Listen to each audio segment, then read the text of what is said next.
Subscribe করুন দর্শন television চ্যানেলটিকে এবং অবশ্যই বেল আইকন প্রেস করুন মুর্শিদাবাদ জেলার তাজা খবর সবার আগে আপডেট পেতে। লাইক কমেন্ট শেয়ার করতে ভুলবেন না। সঙ্গে থাকুন, দেখতে থাকুন দর্শন টিভি।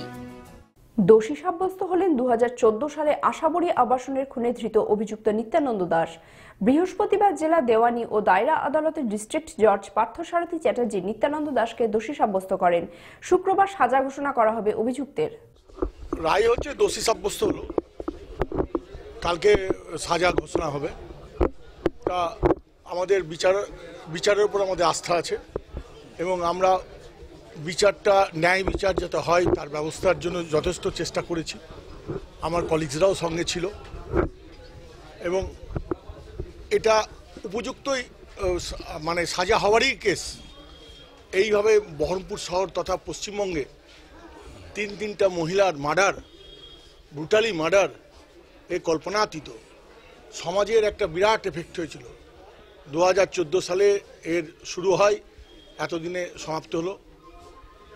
তা আমরা বিচারের জন্য খুব চেষ্টা করেছি। এই আসামির মাঝে একবার পালিয়ে গেছিল এবং রানাঘাট থেকে এর আরও কেস আছে, মাঝে একবার রানাঘাট থেকে পালিয়ে, তার জন্য কেস বিলম্বিত হয়েছে এবং হাইকোর্টেও বারবার গিয়েছে আসামি নিজে জামিনের জন্য। হাইকোর্ট রিজেক্ট হয়েছে, কিন্তু এইভাবে লিঙ্গারিং হয়েছে, তার জন্য বিচারটা ত্বরান্বিত হতে দেরি হয়েছে।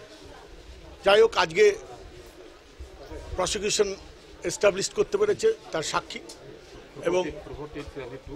এবং তার জন্য 302 ধারায় সাজা আজকে দোষী সাব্যস্ত হয়েছে। কালকে সাজা ঘোষণা হবে, কালকের জন্য আমরা অপেক্ষায় আছি। এক দীর্ঘ আইনি লড়াই ছিল। গত 5 বছর ধরে অভিযুক্ত কারান্তরালে রয়েছে। আমরা এই দীর্ঘ আইনি লড়াইতে আমরা তুলে ধরবার চেষ্টা করেছি যে অভিযুক্তের বিরুদ্ধে কোনো অভিযোগই ধোপে টেকে না এবং শুধুমাত্র পারিপার্শ্বিক তথ্য প্রমাণের ভিত্তিতে অভিযুক্তকে গত 5 বছর ধরে কারাবাস করতে হচ্ছে। আমরা একের পর এক নথি তুলে ধরি এবং মাননীয় বিচারকের সামনে আমরা দেখাবার চেষ্টা করি যে শুধুমাত্র পারিপার্শ্বিক তথ্য প্রমাণের ভিত্তিতে একজনকে সাজা দেওয়া যায় না। এবং সবচাইতে ভয়ঙ্কর ব্যাপারটা হলো যে যদি মূল অভিযুক্ত না হয় তাহলে কিন্তু মূল অভিযুক্ত সমাজে ঘুরে বেড়াচ্ছে এবং 3টে খুন করার পরও সে আজ অধরা। আমরা কিন্তু মহামান্য আদালতকে এটাই বলেছিলাম যে পুলিশের ব্যর্থতা ছিল এই মামলা তদন্ত করার ক্ষেত্রে।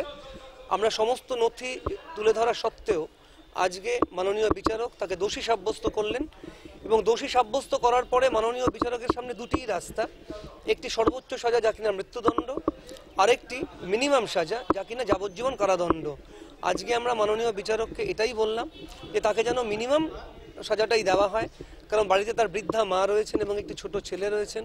গত 5 বছর মামলা চালাবার ফলে তার নিজের কিন্তু আর্থিক অবস্থাও সেরকম সচ্ছল নয় যার মাধ্যমে সে উচ্চ আদালতে যেতে পারে। তবে আমরা ভাবছি যে লিগ্যাল এইডের মাধ্যমে এই মামলাটিকে উচ্চতর আদালতে এবং প্রয়োজনে উচ্চতম আদালতে যাবার কথা আমরা চিন্তা করছি।